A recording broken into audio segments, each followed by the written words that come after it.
comían juntos con alegría, alabando a Dios y teniendo favor con todo el pueblo. Y el Señor añadía cada día a la iglesia a los que habían de ser salvos. Aleluya, aleluya, amén. Tenga la bondad de sentarse, hermanos.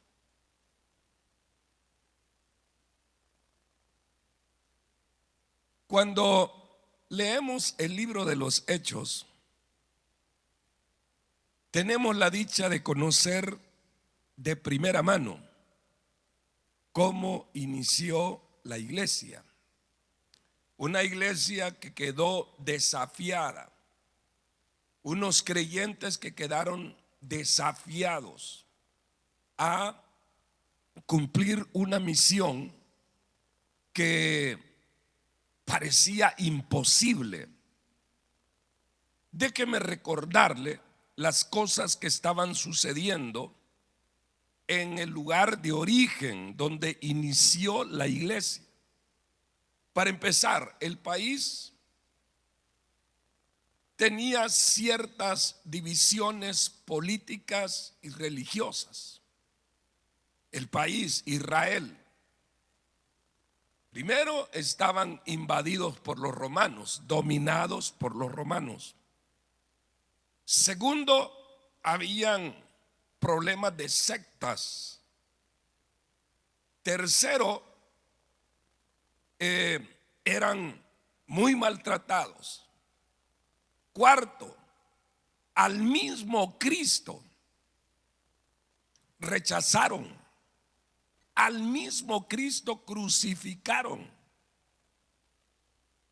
¿Qué posibilidades podía tener la iglesia del Señor, que va a anunciar a ese Cristo, el cual muchos lo vieron como un farsante? La impresión que les quedó a muchos fue que si realmente él era hijo de Dios, entonces ¿por qué murió de forma tan vergonzosa? No sé si me están captando. Estoy tratando de pintarle el panorama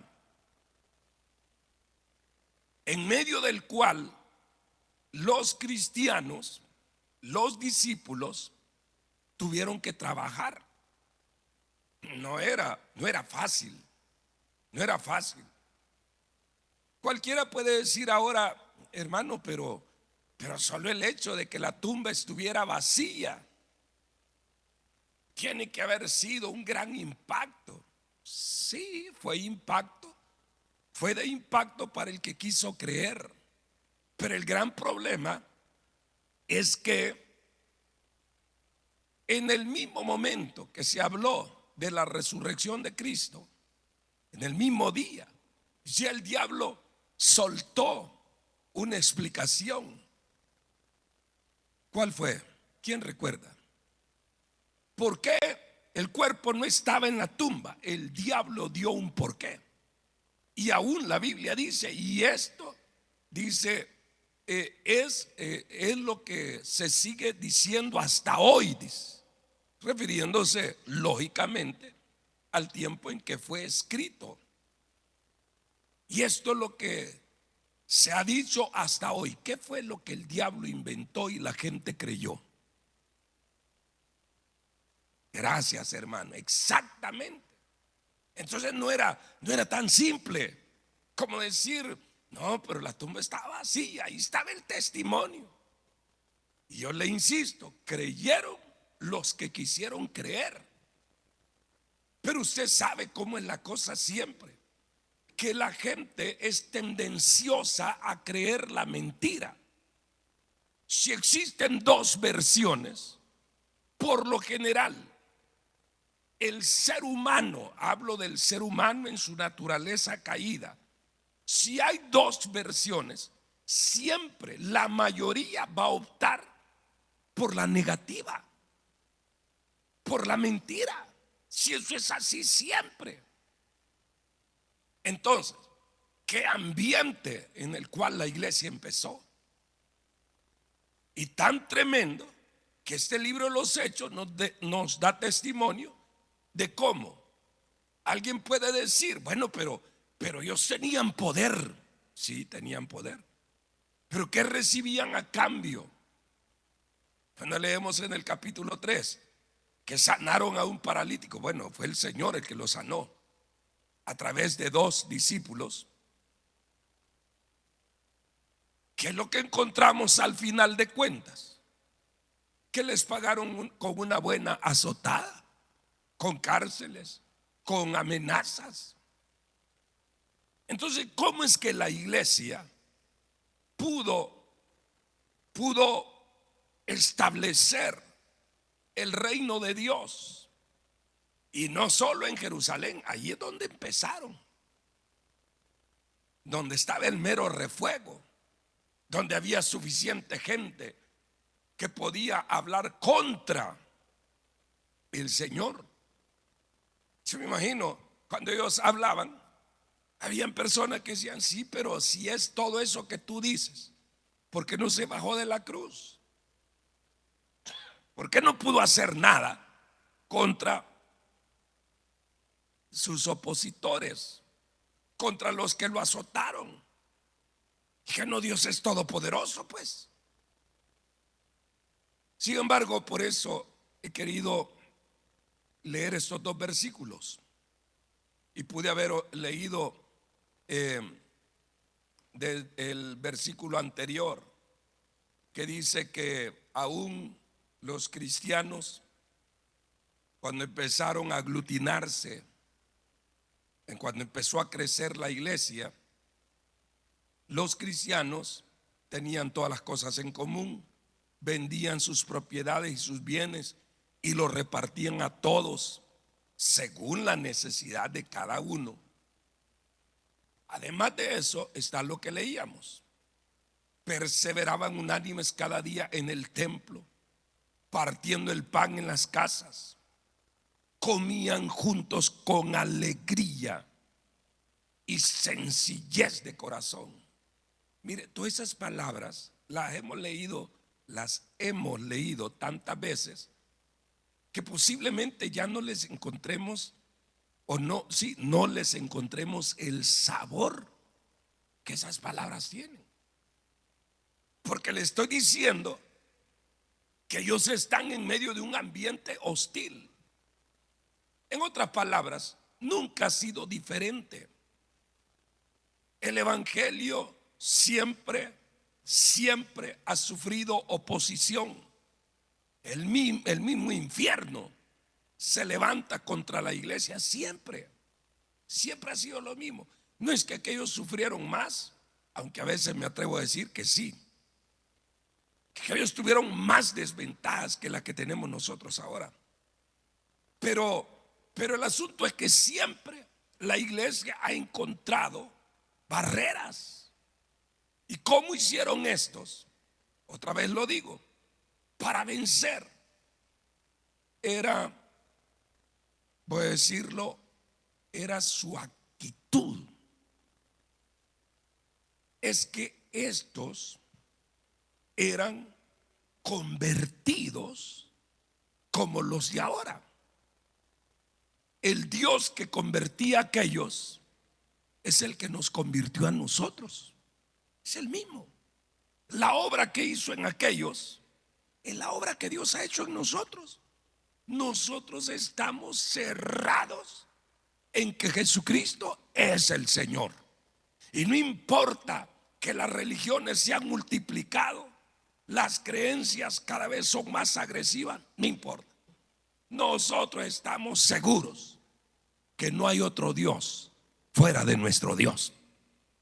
Estamos seguros que somos salvos. Estamos seguros que Cristo sana. Estamos seguros que Dios nos guarda, nos protege, que su ángel bendito acampa alrededor nuestro, que el que habita al abrigo del Altísimo morará bajo la sombra del Omnipotente. Estamos seguros de que Cristo viene pronto. ¿Y qué es eso? Lo mismo que aquellos creían. La diferencia en muchos casos está en la actitud. En la actitud. Aquellos tenían como para sentirse amedrentados. Ya dije por qué, por todos los puntos que ya destaqué. Sin embargo, ellos mantuvieron una actitud tremenda. ¿Qué importa que toda la gente se les oponía, los amenazaban? Desde el principio comenzaron a meterlos presos, los azotaban. ¿Qué importa? Más adelante leemos en el capítulo 4 apenas de que salían azotados y felices de haber sido tenidos por dignos de padecer, oiga, de padecer por causa del nombre bendito de Jesucristo. Ellos se sentían felices, feliz, eso es actitud. ¿Cuál es nuestra actitud? Estos perseveraban cada día en el templo, cada día en el templo. Quiero hacer una pregunta un poquito indiscreta. ¿Cuántos estuvieron anoche aquí? Levanten la manita. Los que estuvieron anoche. Manténgala ahí levantadita, por favor, es que estoy haciendo un censo. Ajá. Hay como 25 que estuvieron anoche. Qué bueno. Los felicito. Eso es parte de lo que estoy hablando. Hay una actitud. Ahí hay una actitud. No somos católicos. Y lo digo así de claro. Que, ya fui a misa. Y otra misa ahora, no, hombre. ¿Y para qué? No somos de esos. Somos hijos de Dios. Somos hijos de Dios. Somos hijos de Dios.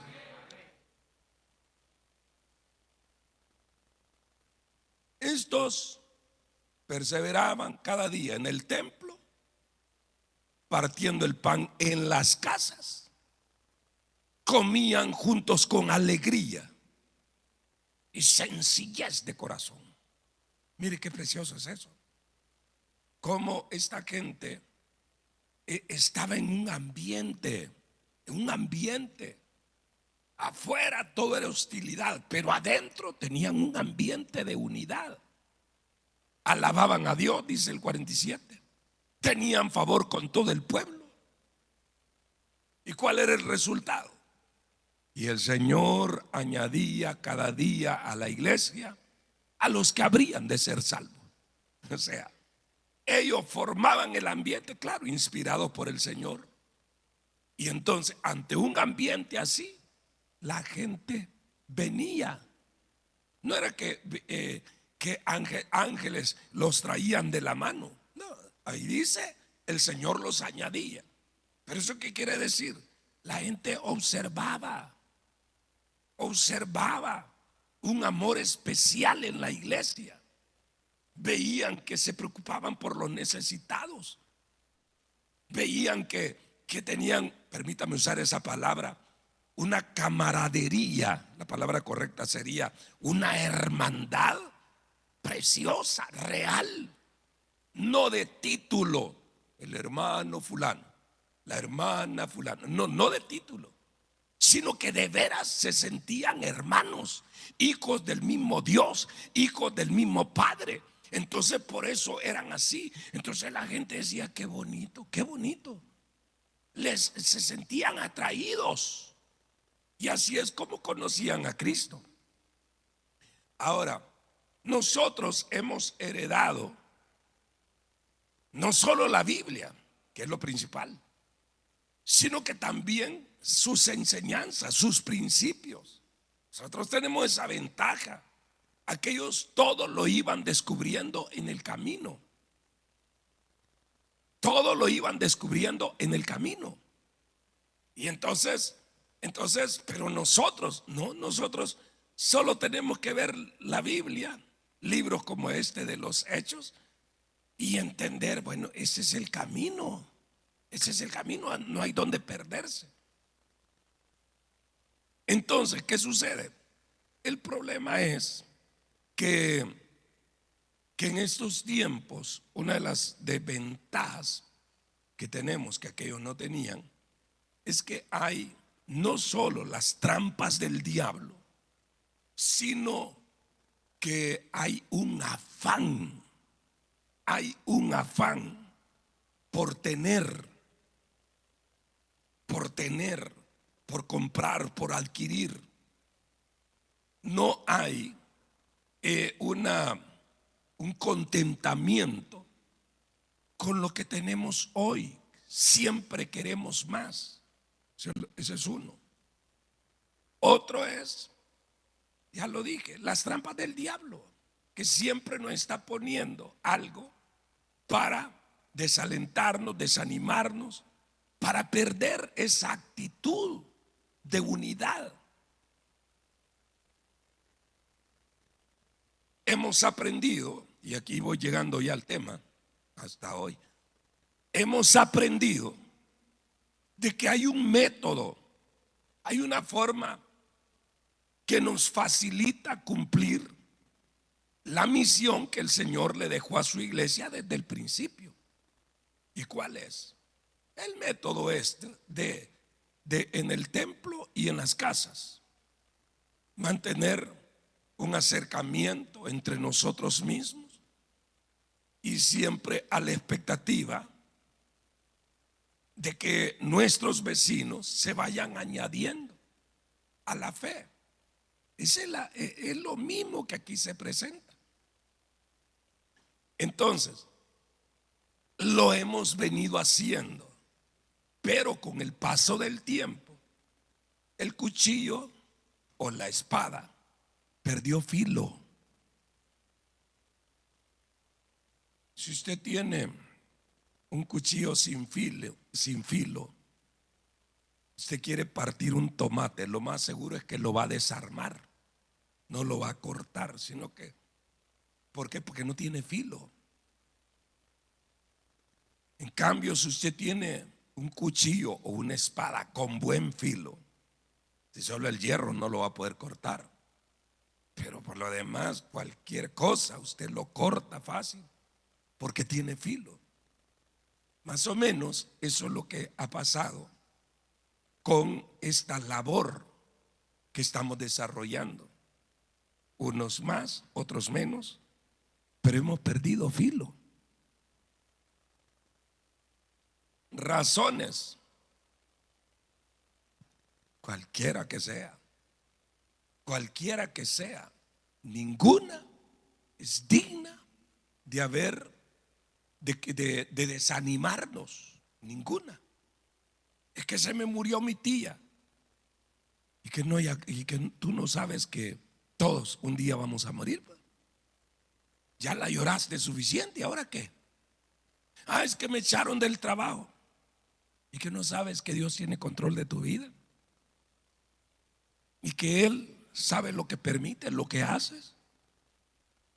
No, es que lo que pasa es que fulano me prestó y no me pagó.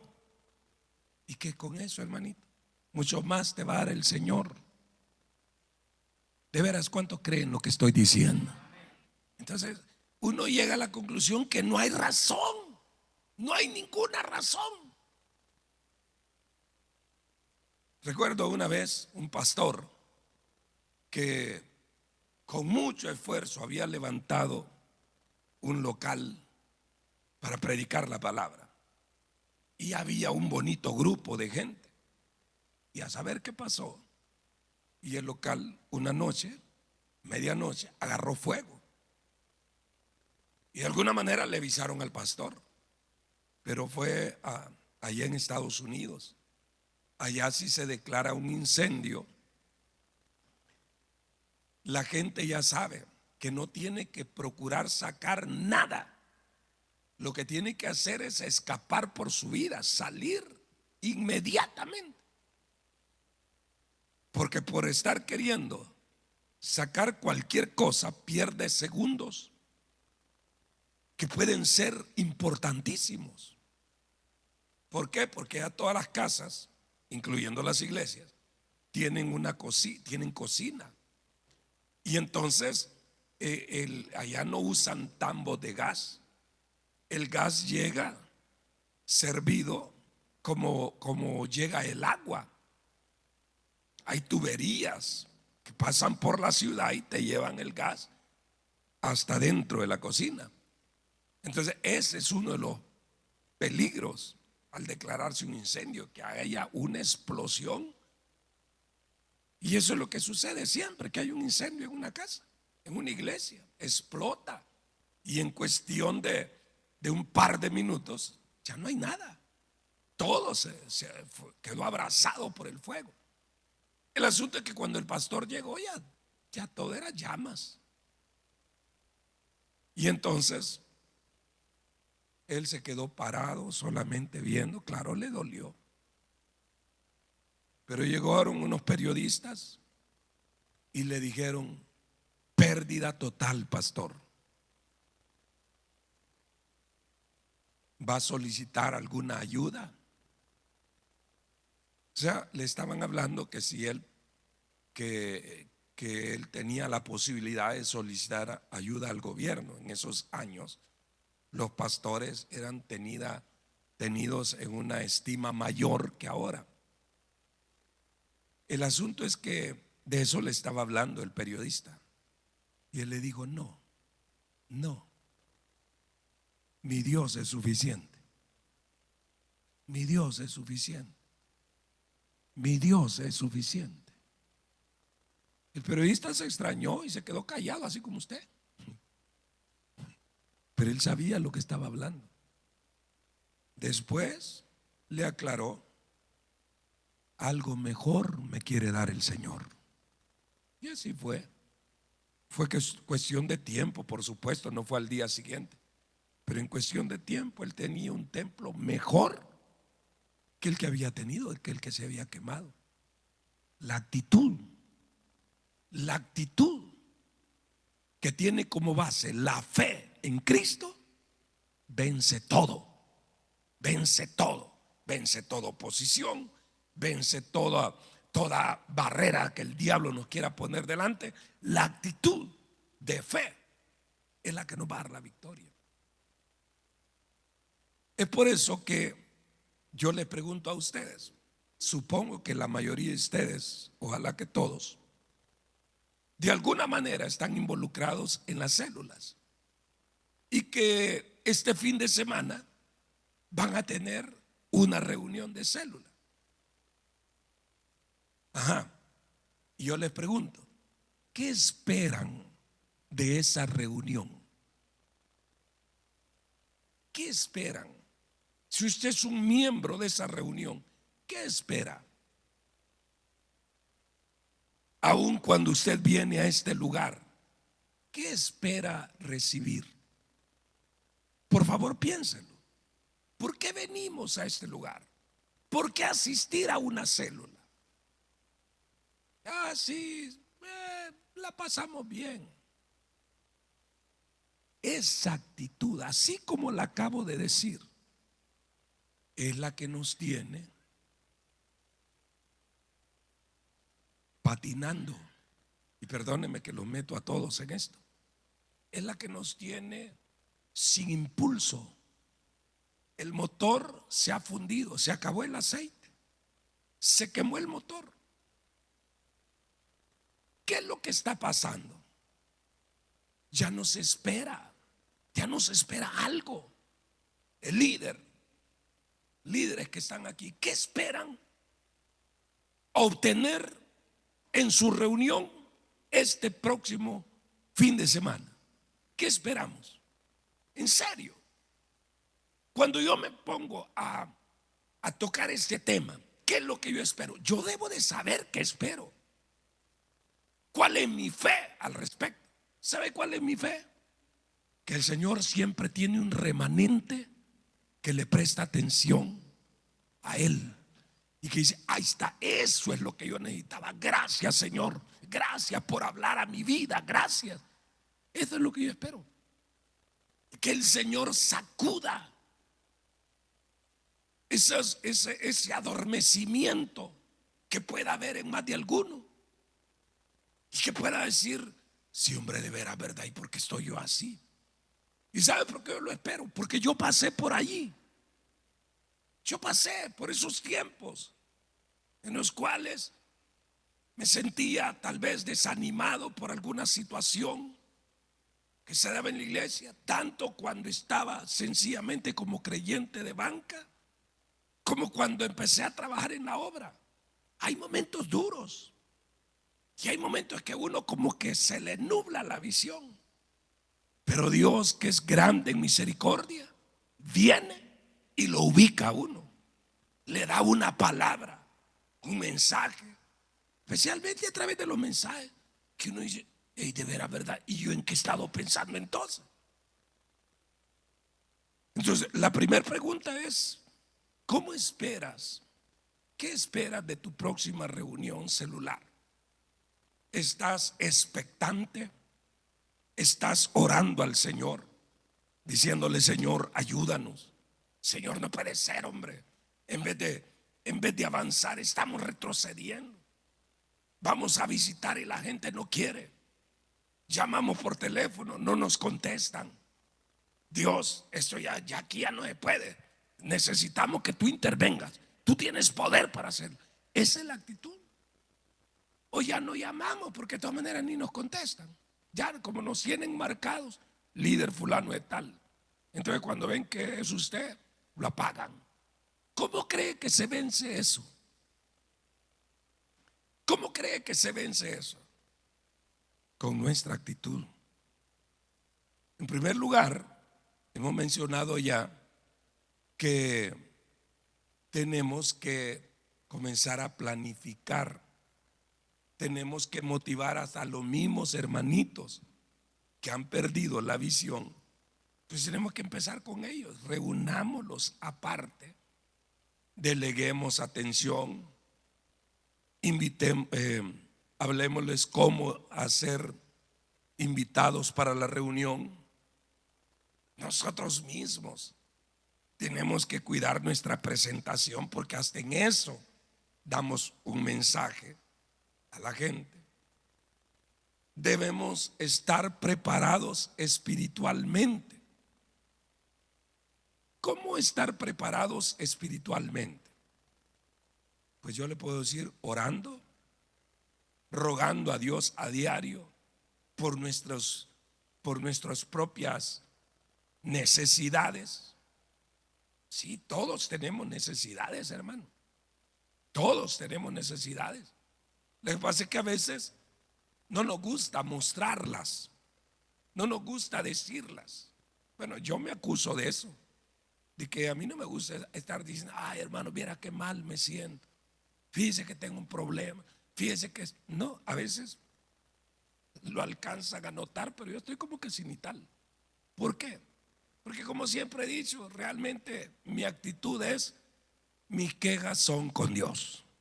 Mis quejas son con Dios. Si estoy enfermo, Él es mi sanador.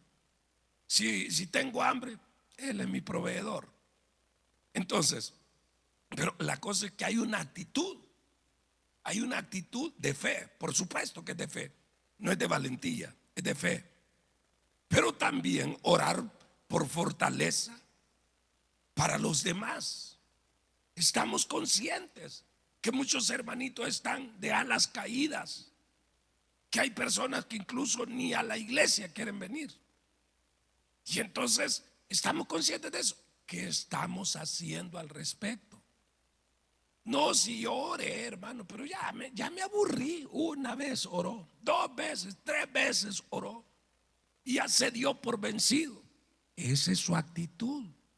Y esa actitud es la que nos tiene como estamos. Busque por favor Colosenses capítulo 1, por favor. Búsquelo, y si le cuesta hallarlo, pues entonces mejor solo oiga y anótelo. Colosenses capítulo 1, versículo 9. Dice, por lo cual también nosotros, desde el día que lo oímos, no cesamos de orar por vosotros. Ahí está. Y de pedir que seáis llenos del conocimiento de su voluntad en toda sabiduría e inteligencia espiritual, para que andéis como es digno del Señor. Mire qué tremendo lo que está diciendo. ¿De qué es digno el Señor? ¿De qué es digno el Señor? ¿Qué opinaría usted de un ejército que allí está su presidente enfrente y el ejército todo es ordenado, todo es animado, no va ni marchando, sino que va hombros caídos? Que es lo que cualquiera diría, eso no respetan a su presidente, a su comandante. Pues así es como muchos cristianos caminan. Que andéis, nosotros rogamos. Eso es lo que está diciendo Pablo. Pedimos sin cesar, no dejamos de orar por vosotros, para que andéis como es digno del Señor, agradándole. ¿En qué dice? ¿En qué dice lo que tiene en Biblia? En todo, llevando fruto en toda buena obra y creciendo en el conocimiento de Dios. Ahí tiene, pues, eso es estar preparado espiritualmente.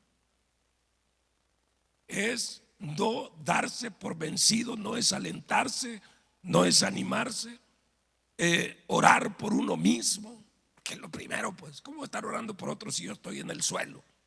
Lo primero, voy a orar para que el Señor me saque de todo, de todo decaimiento, de todo pensamiento raro. Es lo primero. Lo segundo, orar por los demás.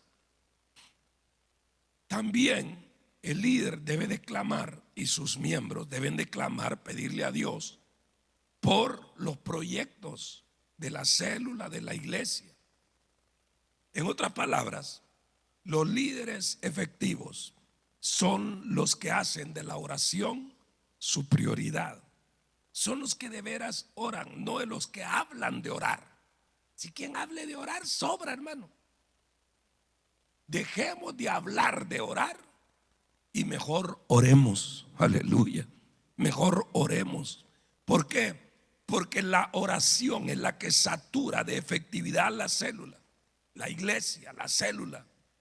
Y la oración provee una atmósfera de poder y de sabiduría. Todo va a cambiar si todos nos proponemos cambiar las cosas. Todo va a cambiar. Mire, piense lo que pasó en este país. Si usted tal vez no lo vio, pero ahí están los anales de la historia del país. Este era un país muy pobre, muy pobre. Había una injusticia social peor que la que hay ahora. Ahora también hay, pero en esos tiempos la cosa estaba grave. Y hubieron personas que, para bien o para mal, se levantaron en armas. Yo le digo, yo nunca admiré a esa gente, nunca. Yo siempre los vi como delincuentes. Pero fíjese, con todo y todo, esa gente se armó, se mal armó y empezó a luchar. Tenían una causa, estaban dispuestos hasta morir. Así como lo oye. Esa gente así, claro, hasta el diablo está presente ahí. Porque son personas que no se han preocupado por su alma. Se han armado de una visión que, ya le dije, es una visión social, podríamos decir, bien o mal fundamentada. Pero la cosa es que entraron en eso, que no les importaba. Salían a las calles y veían venir al ejército con tanquetas y todo, y se enfrentaban, claro. Lograban matar a algún soldado, pero morían como 10 de ellos. No les importaba, no se desanimaron. ¿Y qué pasó al final de cuentas usted? Lograron que voy a decir, que el gobierno y la burguesía de esos tiempos se sentara a platicar con ellos, que se pusieran de acuerdo. Ya no peleemos y pongámonos de acuerdo. Eso en algo que no tiene, que ya le dije, lo que hizo fue hundir a miles de personas en el mismo infierno, porque son personas que nunca le entregaron su vida a Cristo y murieron. ¿Usted qué cree? Que porque ganaron una guerra, por eso se iban a salvar? No se salvaron, se perdieron. Claro, se salvaron los que se convirtieron a Cristo. Entonces, y todavía podría decir eso, ¿y de qué sirvió a la larga? Pues yo le digo, de algo sirvió, pero no se cumplió el sueño de ellos, de que de veras el estado de vida del pobre mejorara. No, hoy hay más pobres que en esos tiempos. Entonces, vaya, pero ya no quiero seguir en eso, solo se lo pongo como ejemplo. ¿Y nosotros qué es lo que buscamos usted? Está bien, si quiere no piense en usted, empiece por pensar en un pastor. ¿Qué es lo que el pastor busca? ¿Qué es lo que el pastor quiere? Yo le puedo decir, yo no puedo hablar por otros, pero sí le puedo hablar por mí. Y que a mí lo que me interesa es, primer y principal, que las personas lleguen al conocimiento de la gracia de Dios, que las naciones conozcan a Jesucristo, que si se dan el lujo de rechazarlo, pues ni modo, ya eso ya no está dentro de mis posibilidades, pero sí procurar mantener la espada afilada, pero la espada del Espíritu. Procurar mantener afilada la espada para que corte, como dice la Biblia, que la palabra de Dios es la espada del Espíritu que penetra hasta partir el alma, las coyunturas, los tuétanos y discierne los pensamientos y las intenciones del corazón. Esa es mi parte. Entonces, ¿qué es lo que un líder busca? Es lo mismo. Entonces, ¿qué se necesita? La ayuda de Dios, hermano. La ayuda de Dios. Y eso es lo que se logra cuando se ora, cuando no vamos en la carne, cuando no vamos por costumbre. No, sino que vamos deseosos de hacer la voluntad de Dios y hemos orado al respecto. La oración ministra al necesitado, quebranta los corazones. El ejemplo apostólico, ¿cuál fue? Miren, ese problema que hay allí, pues que se encarguen estos 7, que se encarguen de ayudar con las viudas, y nosotros vamos a persistir en la oración y en la palabra, en la oración y en la palabra. Ese es el ejemplo que nos dieron los primeros predicadores, que persistían en la oración, en un ambiente que ya le dije, era quizá peor que el que nosotros tenemos, pero ¿cómo lo lograron? Orando, con una actitud de oración y con una confianza que Dios los iba a respaldar. Ahí mismo, en el capítulo 6 de los Hechos, versículo 7, dice que crecía la palabra del Señor y el número de los discípulos aumentaba. ¿Pero por qué? Porque había esa actitud que ahora nos la han robado. ¿Y quién me la robó? Si nos robaron la cartera. ¿Quién? El diablo. Cuando venimos a ver, vaya, no tengo identidad, no tengo poder. Aleluya. Sí, el dinero tiene algún poder, entonces lo estoy usando la analogía. No tengo poder, me dejé engañar con espejos, me quitaron el oro que yo tenía. No, pero esto no va a seguir así. Yo voy a orar. Ahí está. Cuando el cristiano reconoce su condición, no importa si es de derrota, me derrotaron, me engañaron, me estafaron, porque el pecado eso es una estafa. Entonces, vaya, pero ahora voy a ir a la fuente de vida, voy a ir a orar. Tengo que recuperar ese entusiasmo que antes yo tenía, esa entrega, esa pasión por las almas. Eso tiene que ser la actitud de la iglesia. Pero si vamos a seguir con esa pasividad, no, dejándonos contagiar, eso es peor que el coronavirus, hermano. El coronavirus con un tapabocas se contiene. Con lavarme las manitos, con eso lo arreglo. Si alguien me contagia, pero no me toco la boca ni los ojos, y al llegar a mi casa me lavo, se acabó. Pero la indolencia, esa no se quita ni con lejía. Eso se derrota de rodillas. ¿Cuántos dicen amén, hermano? Lamentaciones 3:26. Al orar, tome tiempo para oír a Dios. No sea de esos que les agarra una gran gritazón. No, hombre, está bien. En la iglesia, pues grite todo lo que quiera. Pero más que gritar, ya sea en la iglesia o en lo secreto, sea consciente de lo que está hablando. Sea consciente, hermano.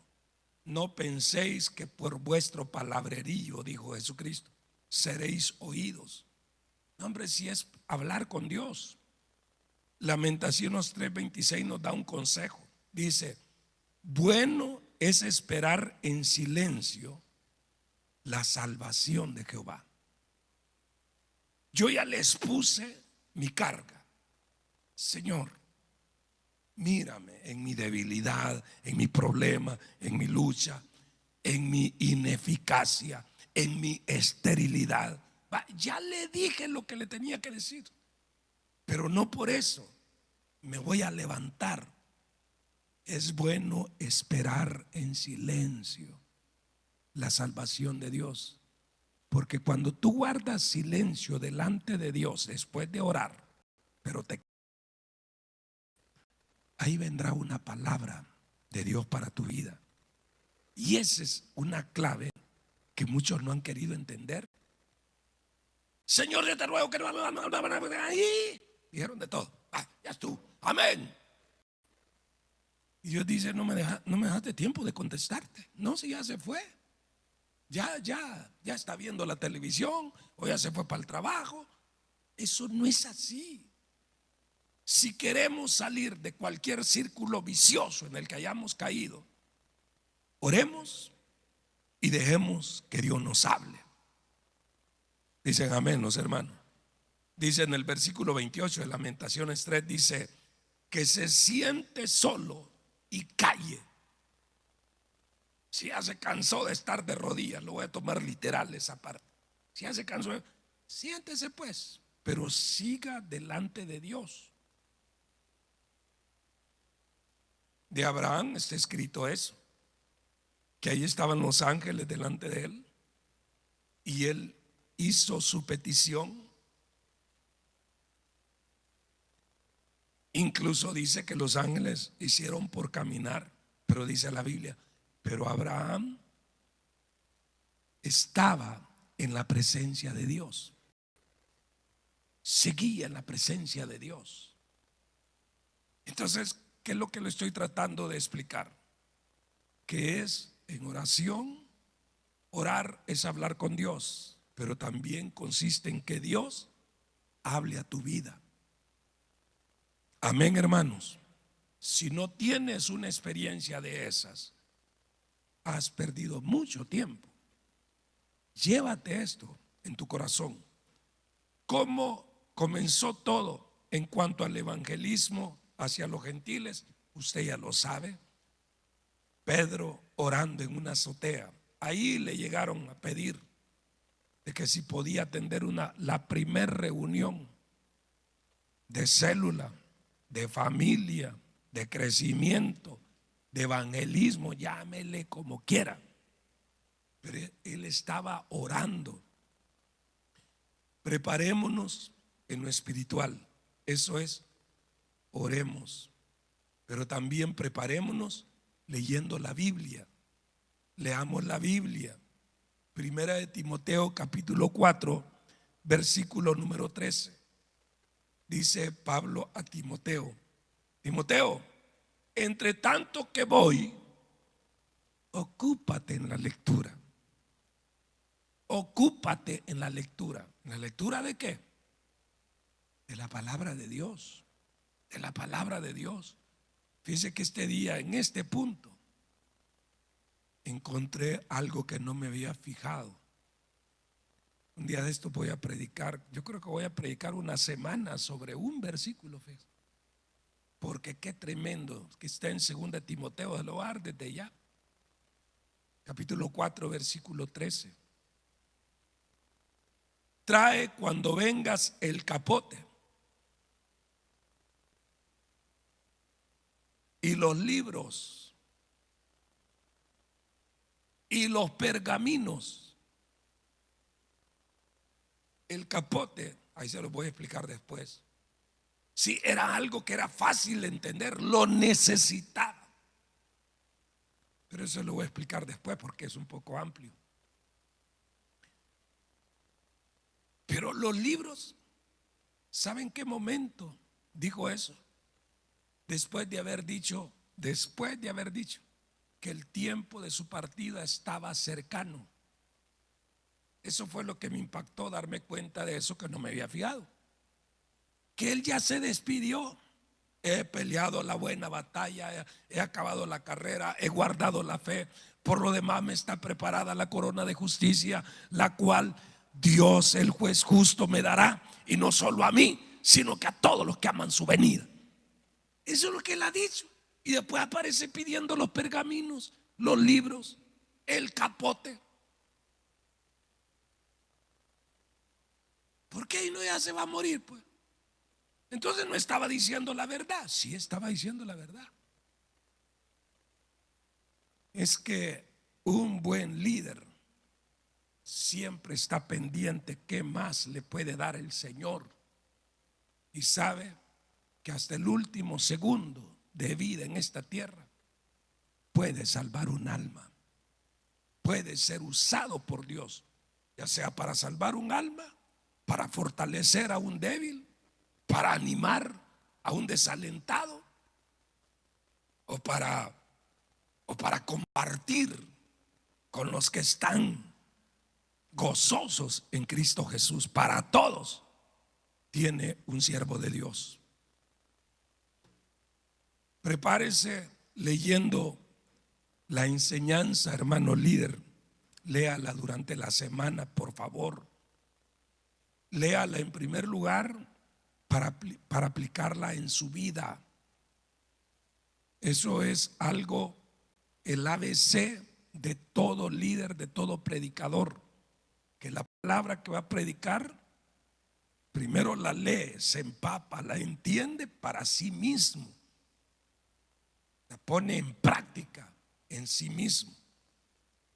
Eso se llama provecho personal. En segundo lugar, para enseñar.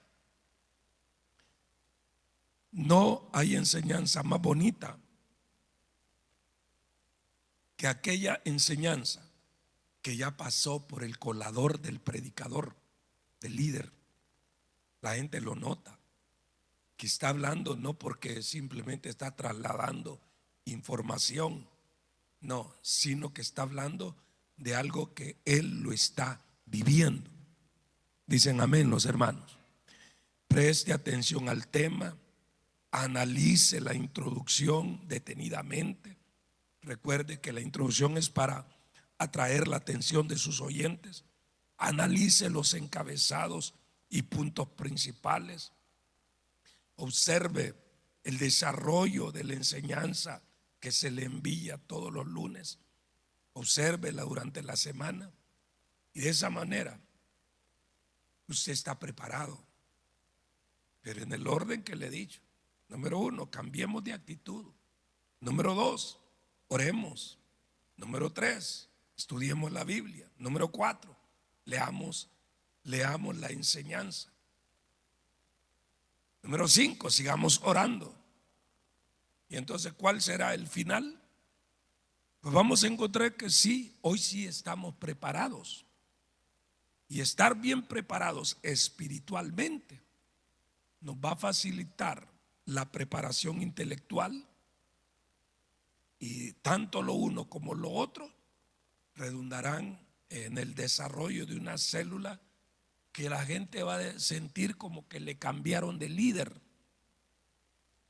como que le cambiaron de pastor. Que nombre, qué bonito, qué bien, hombre, hoy sí me gustó. ¿Pero por qué? Porque se preparó, cambió la actitud, cambió ese acomodamiento, cambió. Y ahora está orando y se le nota. No basta con decir yo oro. Yo todas las noches paso en vela orando. Ya le he dicho, eso no es necesario decirlo. Se nota, se nota. No hagamos el ridículo hablando de nuestras largas oraciones cuando no es cierto. Y a la hora de las horas la gente lo va a notar. Y entonces quedaremos humillados al ver la esterilidad en la que estamos hundidos. Que Dios nos ayude a todos. Póngase de pie, por favor. Aleluya.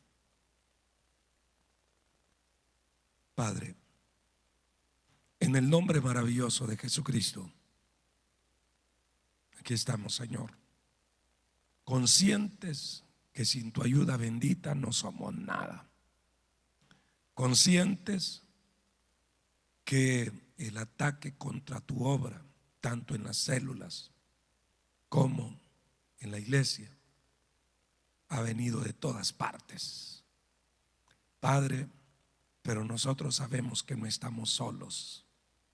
Y por eso seguimos insistiendo en estos principios de tu palabra, para que cada uno tome su responsabilidad al respecto.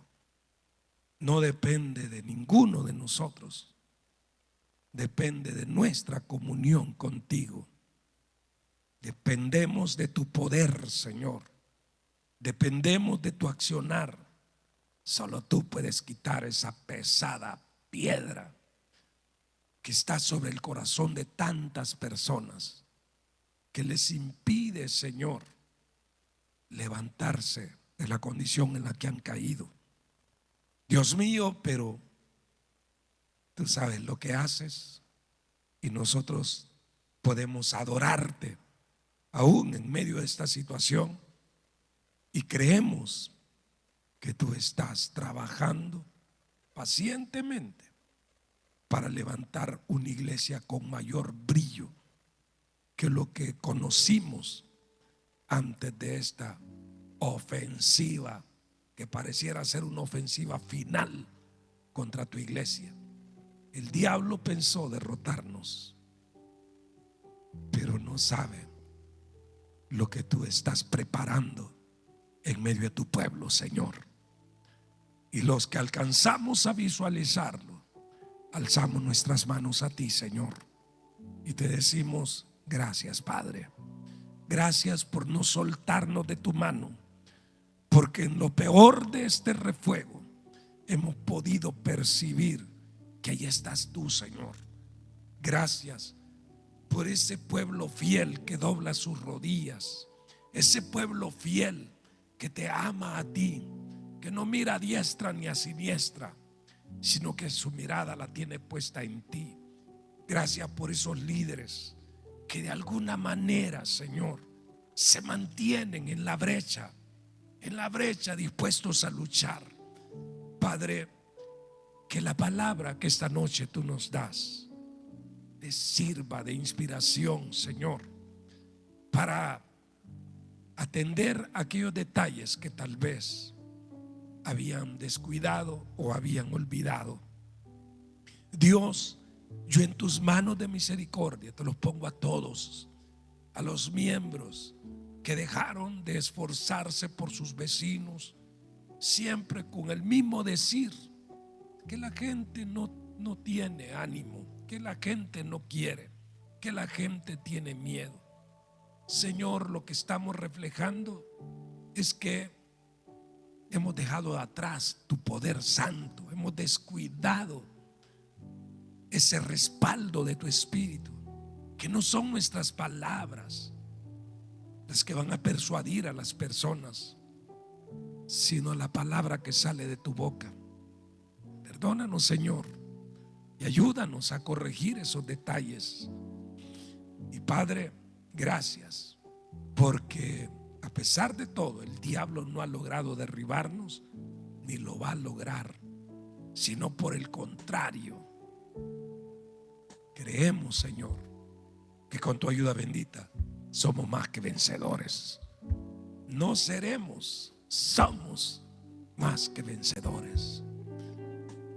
Levante sus manos, hermano, y declárese en victoria. En el amor de Jesucristo, levante sus manos y declárese en victoria, porque usted no es de los que retroceden, usted es de los que tienen fe para preservación del alma. Usted no depende de un pastor, ni de otro líder, usted depende de Cristo, y es Él el que le quiere dar la victoria en esta noche. Es Él el que le da la victoria en esta noche. Dígale: Padre, gracias. Gracias por ayudarme, por sostenerme. Gracias por darme, Señor, entendimiento en estas cosas. Muchas gracias. En el nombre de Jesús. Si hay alguna persona que necesite entregarle su vida a Cristo, si hay alguna persona que necesite pedirle perdón a Dios, reconciliarse con Dios, yo le invito, venga. Mi hermano va a estar orando por usted. Habrá una vida que quiera aceptar y pedirle